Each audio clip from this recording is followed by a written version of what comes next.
Hello and welcome to Civil Engineering FE exam review, or EIT. This series of video that I'm going to go ahead and review, I'm going to make, it's going to be geared toward two groups of um, engineers. One is if you're a senior in college, which you are in a really great shape because you still have in your memory, you still know some of these topics. And probably 50 to 100 hours of study you'll be able to pass this FE exam. The second is for people that graduated, and some of my old students that graduated never had a chance to take the exam, or a lot of engineers out there that they have not taken the exam and they forget some of these topics, and also it's going to be geared toward them. You probably need about anywhere from 100 to 300 hours based on how much you remember from the college days to study to pass this exam. But remember one thing, you have no choice but to pass this exam if you're a civil engineer. I practiced for 35 years before I retired, became a college professor. And I know how important it is to have the FE exam because you need the PE exam to move up, period. You have no choice. If you're in college, believe it or not, your FE exam is more important than your social science or your engineering economic, or even some of other classes like steel design, concrete design. If you have to sacrifice from an A to an A minus or B, but pass this exam is more important. It will give you about $10,000 to $15,000 more a year, which I don't know anybody cannot use any more money, especially these days.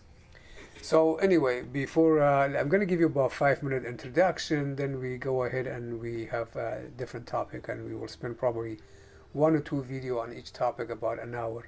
If you follow what I'm going to do or what I'm going to tell you, you have a very high probability to pass this exam. All right. One of the first thing I want you to do is go to the website of NCEE's website and kind of go through here, spend about 10-15 to even half an hour, go through their website and about the civil engineering, click on the civil engineering part of it and see what they require. If you click on this, it brings you to this sheet right here. It tells you the topic that they, on the amount of 110 question that is in 6 hours, and which group how many question, and take a look at it. Let me just spill over to Excel. I made an Excel sheet of this right here. Really, this is the topic. It's a 14 topic.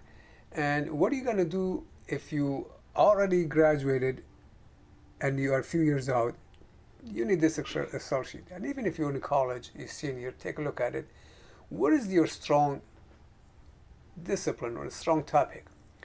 And you may go ahead and say, okay, I'm going to make a 3-column. One column 85%, the other one 60%, the other one 25%.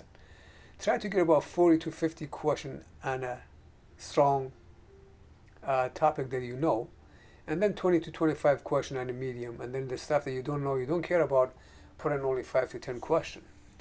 And the topic I covered here is basically, make sure you go to the website when you register, download the latest handbook, because that's what you're going to have.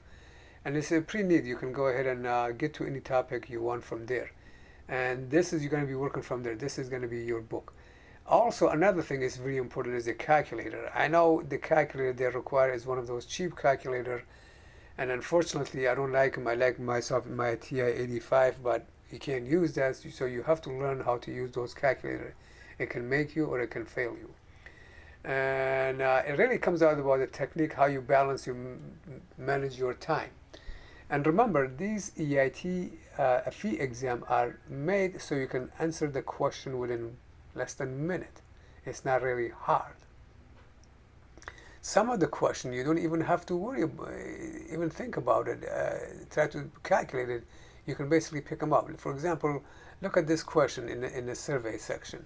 It says to find the width of a river, a surveyor sets up a transit at point C right here, and then at the riverbank and a side point B right there, and directly across the river. Then the survey walks over about 275 meters at the point A, and the angle between these two, it's going to be 60. Take a sides over there, and it's going to be 67 degree and 28 minutes. Then it says, okay, what is the approximate width of the river right here? Well, we know if this is right here is 275, the river is not going to be 150, so it's not A. If this is 275, the river is not going to be 230. If this is 275, 330 is not much from here. So right away you can pick out the answer is D. Even my wife picked out this answer D, and she's an English major, not a surveyor. So some of the question you can just pick out and easy, and a lot of them based on a unit. You can also eliminate some of those answers. Anyway, let's get to work. We're going to start with the structure section, and then we will continue with other section as the other make other video. However, okay, we're going to start out with the review on the structure section. Hopefully we can do this in a couple of video. What I'm going to do as many as problem possible. And your job is, if you have to pause the video and watch that problem over and over again until you really get it, then do it. Because if when take an exam and one come like it, you know how to solve it. And that sometimes can be a difference between you passing or not passing. And second, what I want you to do, go to the FE handbook, go to the civil engineering section and find the structural analysis section, and go through this bunch of pages, kind of look at it, familiarize yourself with it. Not too much time, just 5 minutes. So when I do a problem, and then you kind of have an idea where some of this formula came in, or if it's not there, then you can go ahead and memorize it or write it down and practice it. Anyway, let's get to work. So we're going to go ahead. Our first problem is going to be related to some of this. I want you to learn something. When we have a structure has a connection, we have a pin connection or a shear connection, and then we have a moment connection or fixed connection or rigid connection. A lot of time when we have something like this, a roller, we call this a roller, and a reaction only has one reaction, and we idealize it like this. Second is a pin connection. It's like this one right here, we shear connection, and we only have two forces, one in horizontal and one in vertical direction. And then we have the moment connection or fixed connection or rigid connection, and symbolized like this. So now, knowing that, we look at the truss. A truss has a joint, and the joints are pinned. Remember that the joints are pinned, and each member of truss have a axial load. It could be tension or compression. Very simple. So now go ahead and look at this. We have a truss. We will do more truss when we do a review on static, but as a part of structural analysis, you might have that. So when you take your exam, you might see more trusses than other topics. But anyway, let's go ahead and do this one. So we got this truss right here. It's a 3 bay at 12 foot apart. Don't look at my drawing. It's not drawn to the scale. So, and we have a 10 kip at joint B, 15 kip at joint F, and 15 vertical at E. And they want to know what is the force member in AF. Okay. First thing we're going to do, we're going to go ahead and calculate the reaction. You got a pin on here, roller on here. So because we're looking at this joint, all you want to do, calculate this reaction. Don't worry about this one. So if you take a moment about here, you can calculate this reaction. And let's get to work. Take a moment about point D. So I'm going to say summation moment about point D is equal to 0. Counterclockwise rotation is positive. That's what I like. So I'm going to start from here, work all the way back here. This is going to go ahead and do clockwise rotation. That's going to be negative. Minus RAY time 12 and 12 and 12 is 36 feet. The next force I have is down here is a 10, and that's going to also be a counterclockwise, so that's negative. Minus 10 times 9. Okay, this distance is 9 feet right here. The next force I have is this 15 kip, and that's going to rotate counterclockwise, so that's going to be positive, plus 15 times 24.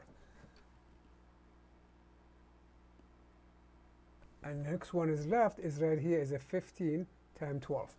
Plus 15 times 12 equals 0. Therefore, RAY comes out to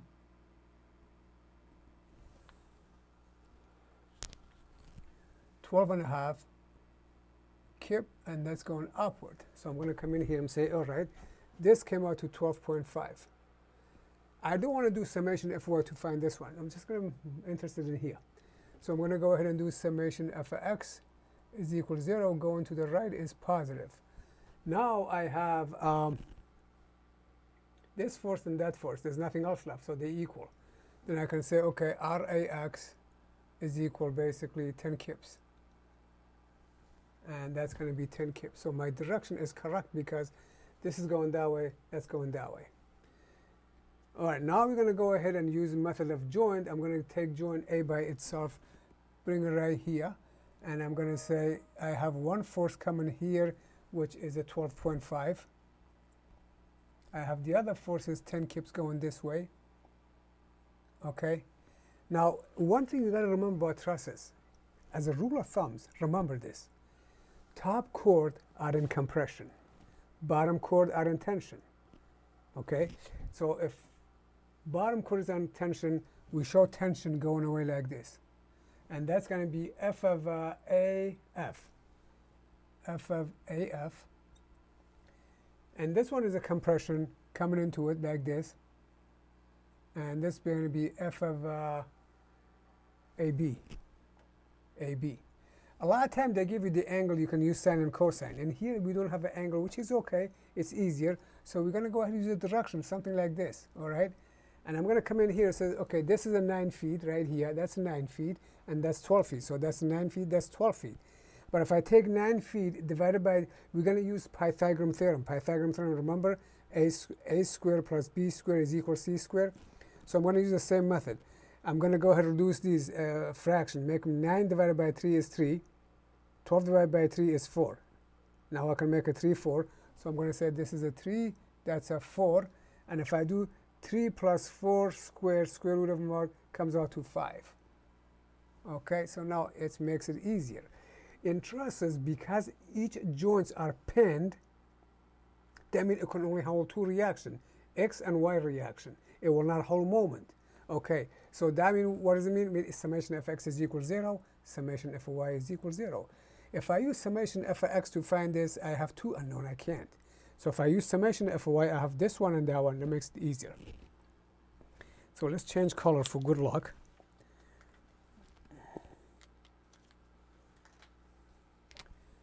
Summation f of y is equal to 0. Going up is positive, okay?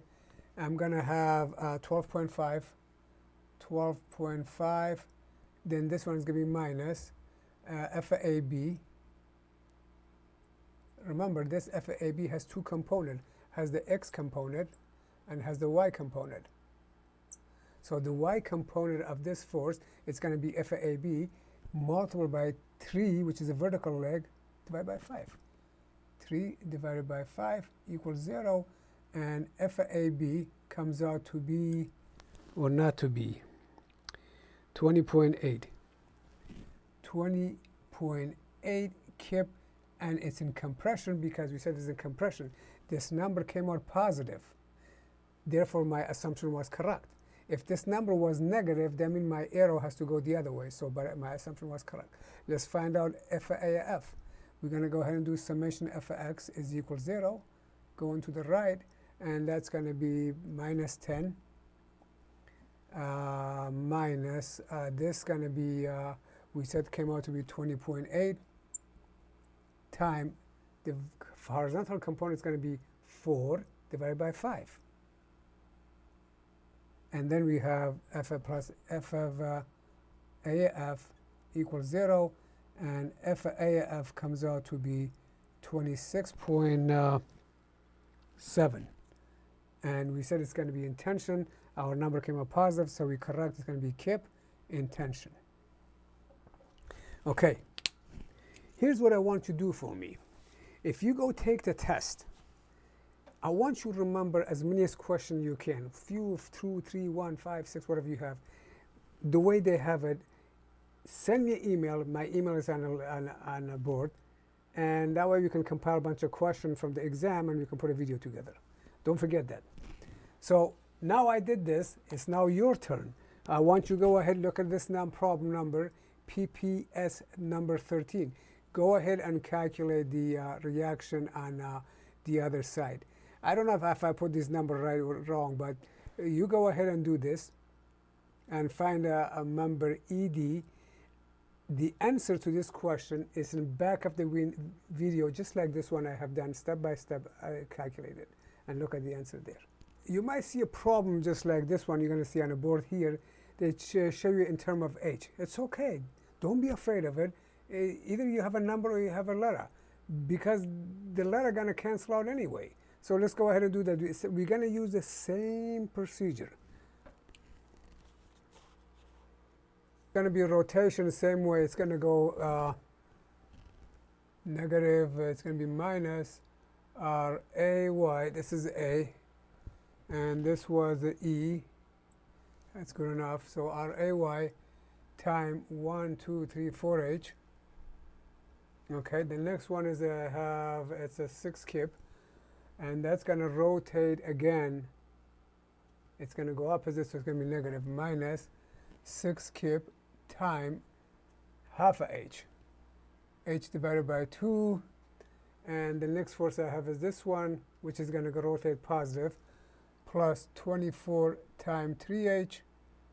Next one is plus 40 times 2H. And the next one is 12 plus 1H. 12 times 1H equals 0.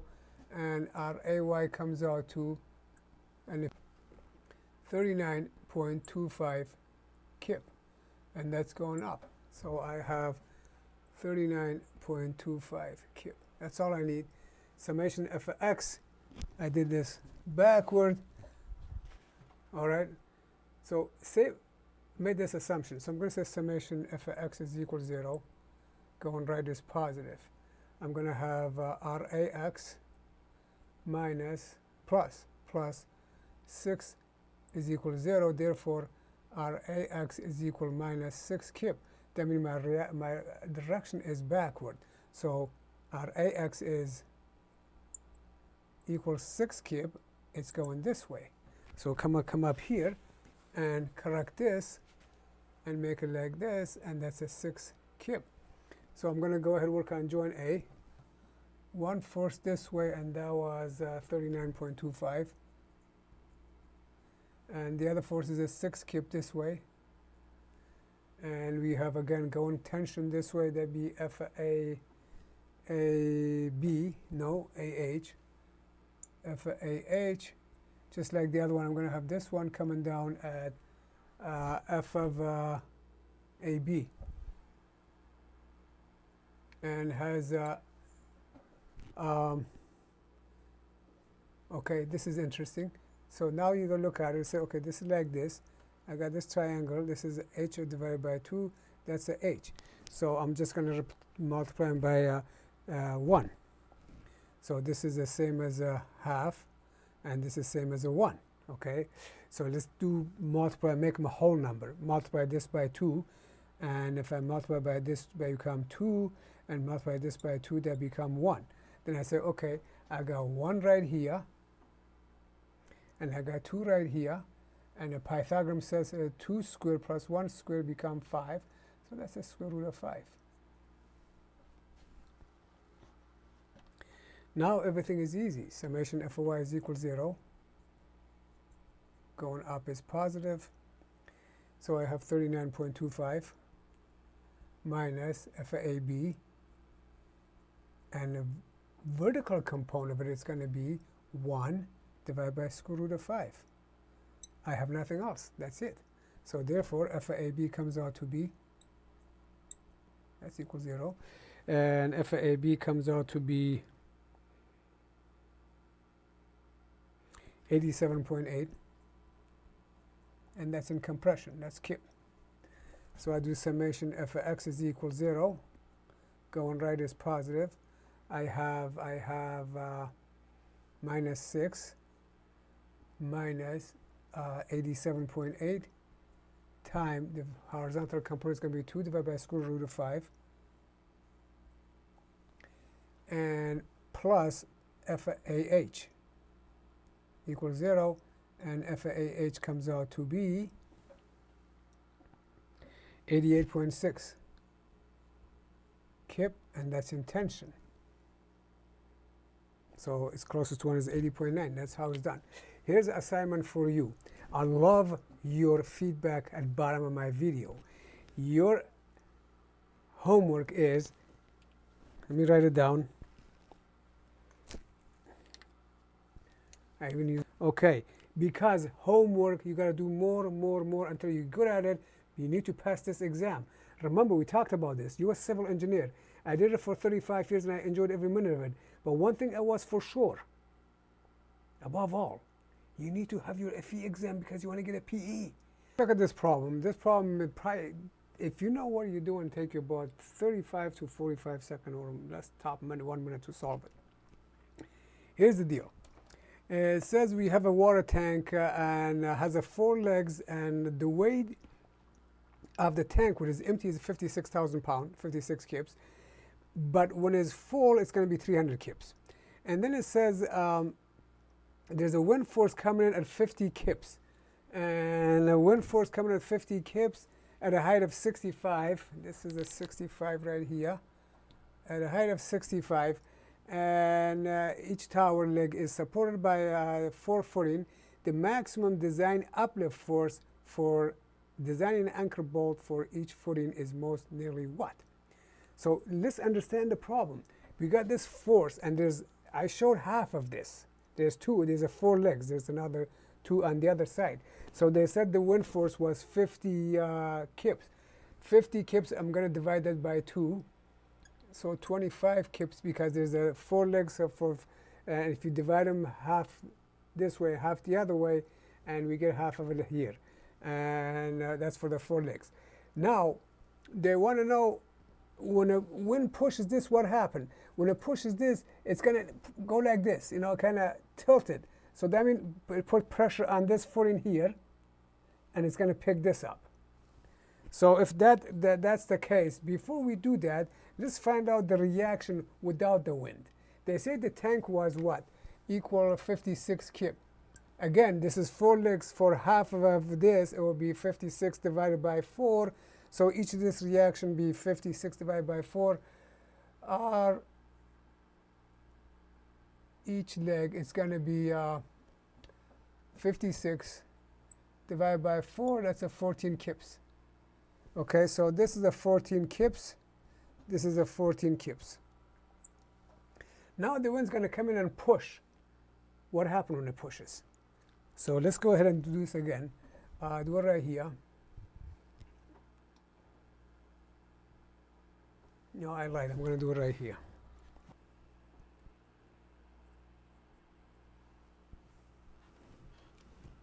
So now we have the wind's going to push. What happened when it's going to push on this? The reaction here is want to pull up. So the reaction is going down. And this is pushing, the reaction coming this way. So now this is pushing and pushing on this. The reaction of the ground is coming up, of the footing. And also the reaction of the anchor bolt at the sideways is going to go that way. So this is A, and that's B. So this is our reaction. Let's find out what this reaction comes out to. And this is a 65 feet. I'm going to go ahead and take a moment, and this is a 30 feet apart, okay? I'm going to take a moment about point B. So I'm going to say summation moment about point B is equal 0, counterclockwise is positive. What do I have? I have, let me change color here. The marker is dying.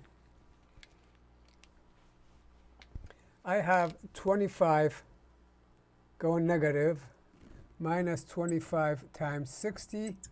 And then I have this one, RAY, which is going positive, plus RAY, because as the ground reaction coming down, this is pulling and wants to lift this leg up, so the ground is holding it down. That's why the reaction coming down. My RAY times 30. Times 30, and taking a moment about point B, and they cannot take a moment about themselves 0. This is on the same line of action, not going to happen, so that's it, equals 0. And therefore, RAY comes out to be 54.2 kip, and it's downward, okay? But they ask me what is the net. With the empty tank on top of it, the empty tank on top of it is going to counter effect. It's going to push on it. When the tank is full, there's no issue. But when the tank is empty, it's only going to have a 14 kips pushing on it. So the total net is going to be, it's going to be 54.2 minus 14, and that will give me 40.2 kip. So this upward force is 40.2 kip. So now we got to design for the anchor bolt that holding back this down to resist 40,000 pounds. Okay, here's your assignment. And you put the answer force for that anchor. All right.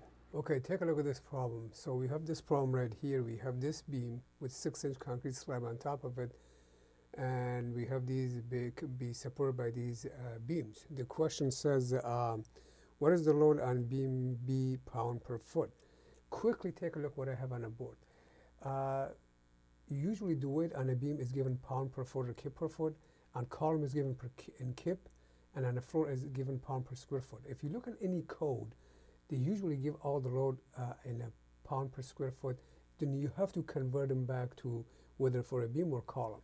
But anyway, let's go on. This is only take 2 seconds. The responsibility of this beam, how much load it can carry, is halfway between this beam and this beam, halfway between this beam and this beam. So the halfway will be right here, and the halfway will be right here. So this is the portion that this beam is responsible for. And we call that a tributary area or tributary width. So the tributary width is going to be obviously 2.5 plus 2.5. So this distance will become 5 feet. So this is our tributary width. And we're going to go ahead and calculate the pound per square foot. So we know the concrete is 150 pound per cubic feet. And if I multiply that by the 6-inch, make that to a feet so that your unit gonna matches out. 6-inch divided by 12, that makes the half a foot. And that gives me about 75 pound per square foot or PSF. The next thing we're going to do, we want to know how much is pound per foot. Well, we're going to multiply by tributary width. So if I take 75 pound per square foot, multiply by the 5 feet, and that will give me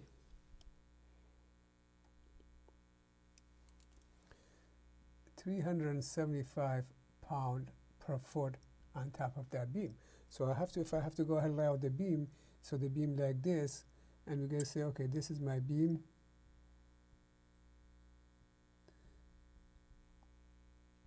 And this will be 375 pound per foot. Remember, this is for allowable stress design. If we have to do load resistance factor design, then we have to factor this load out, multiply by 1.4D. That's going to be the problem, next problem. Take a look at the next problem right there. This is the same problem. It's basically saying in addition to your dead load, we're going to have a live load of 50 pound per square foot. And what is the load in pound per foot on this beam, but using allowable stress design? Okay, so we're going to go ahead and do the same thing. We're going to go ahead and say, all right, our concrete is 150 pound per cubic feet, just like last time. Multiply by 6-inch divided by 12, that gives us 75 pound per square foot, or PSF. So now I have this is 75 pound, that's a 50 pound. And I want to convert both of them to pound per foot. So this, like last time, it's going to be 75 times 5 foot tributary width, and that came out to be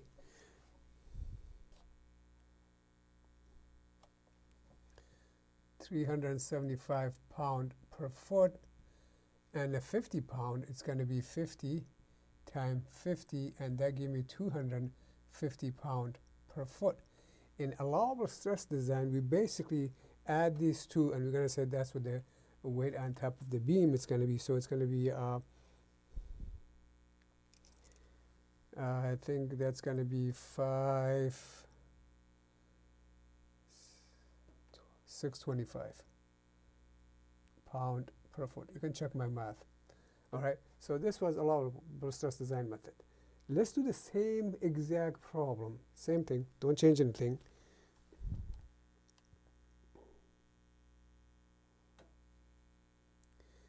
This was allowable stress design. What if the question said, what I have right there. What about load resistant factor design? Make sure you go to your handbook and find where the ASCE chapter 2 loading is, and which I'm going to write down in a minute. It's on the board right there. So we're going to say, okay, for load resistant factor design, it's 1.2 times D plus a 1.6 times L, which is equal 1.2 times 375 plus 1.6 times 250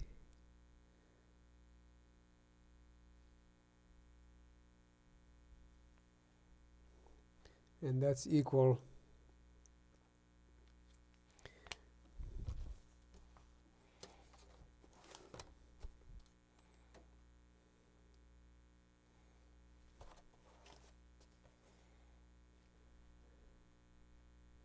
okay, that came out to be 850.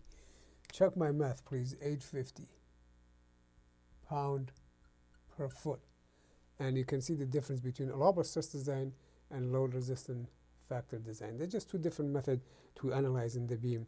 And this one is just, it takes it more closely. This is more the old-fashioned way, which is kind of, the designer like it because they can sleep at nighttime better.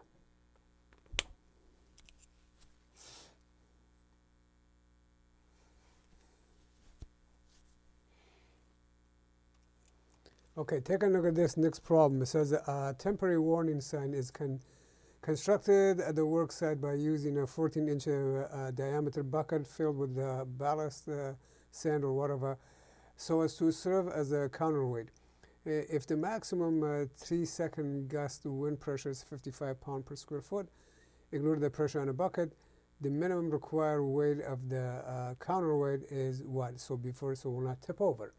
So if you, we gotta find the force of the wind, how much is on the surface area of this sign. This is basically tube.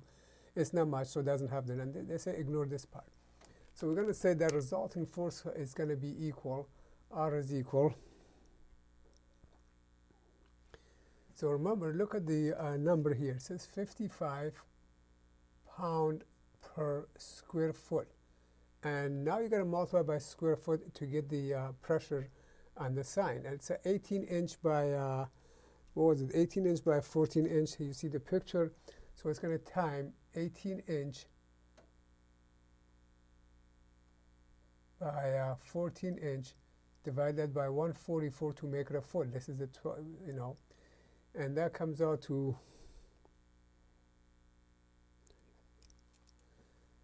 96.25 pound. That's the pressure on the sign itself. So what is going to tip it over? So if you push on this sign is going to tip over at this bottom right here. Tip over at the bottom of this as the tipping point. So I'm going to take a moment about this, okay?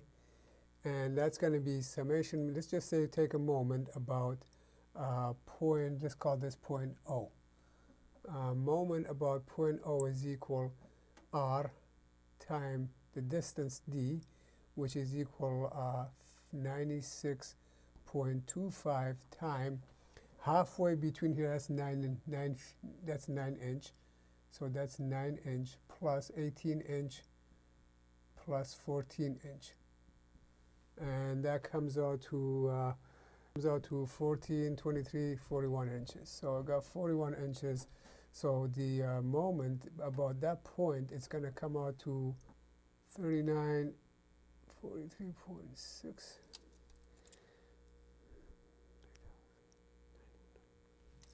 3,943.6 inch pound. Okay, so that's what's going to cut. So now we're going to find out what is the moment that counterback that.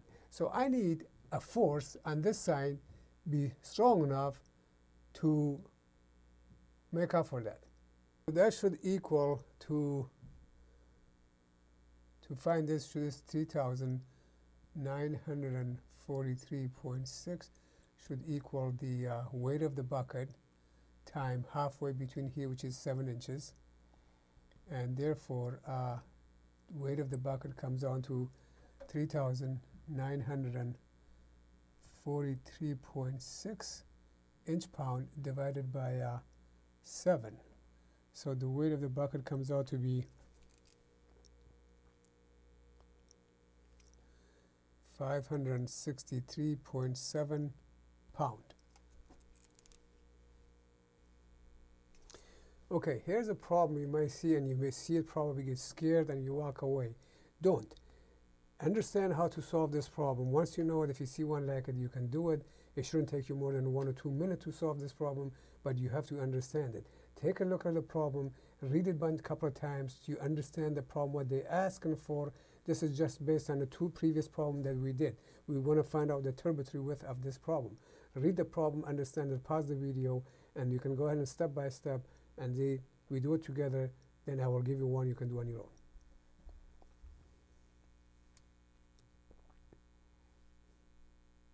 So if you go to your handbook, go to the handbook of your FE exam, find this equation. I'm not telling you what it is, you got to find it yourself so you can, when you learn it that way, you always know what it is. Find this equation. And it says, if we set this limit to L over 240, say 5W L by power 4 divided by 384 EI is equal L divided by 240. So if I go ahead and do cross multiplication, L times this should equal 240 times that. Very simple. So I'm going to say 240 times 5W L by power 4, and that should come out to L times 384 EI.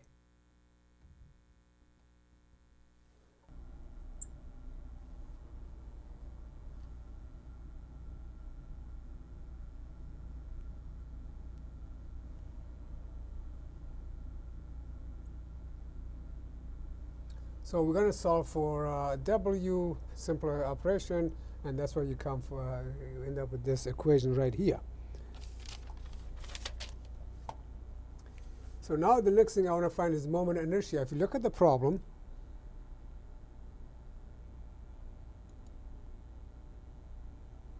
the beams are 2 by 10, so that means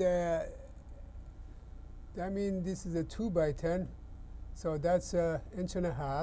The dress size, the actual size, and that becomes 9.5. Those of you that should take the timber design, take my timber design class. This is a 2 by 4, so that means this is 1.5 inches by 3.5. Because when they make the lumber, it's rough 2 by 10, and they put through a cold planer and make them nice and smooth. That way you won't get a splinter on your hand, and that's where they become a dressed size. Anyway, that's for another day. So now we have this. We're going to go ahead and calculate the moment inertia. Let's find moment inertia. You know, it's given by 112 BH cubed, and that's going to become to 112. My B is 1.5 inch, and my H is 9.5 by power 3, and that should give us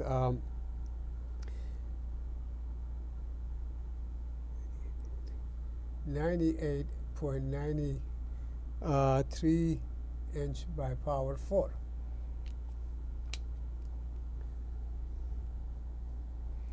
So I'm going to go ahead and calculate my W, which is going to come out to 384. E was given as 1,500,000 psi time I came out to be 98.93, and divide that by 1,200. And what was L? L was given as 18 feet. It was 18 feet, so 18 times 12, this whole thing, it's going to be cubed. So this is basically 216. So 216 cube. And this comes out to become 4.71 pound per inch.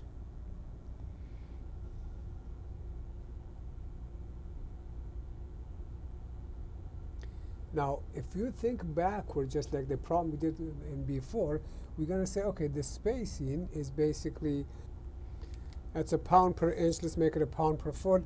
So it becomes 4.71 pound per inch time 12 inch per foot, and that gives me 56.54 pound per foot. Remember in the previous problem how we created them? We multiply by the turbotree width to get to this number. We multiply what? We multiply the pound per square foot. And here they're giving us the pound per square foot as given on the problem is 55 pound. So it's given right here 55 pound per square foot. So I'm going to go ahead and I'm going to say what if then this number divided by that number should give me the spacing, the turbotree or turbotree width, TW, I call it, is going to be 56.54 divided by 55, and that will give me 1.03 feet or almost 12 inch. So that's the spacing. It's going to be every 12 inch.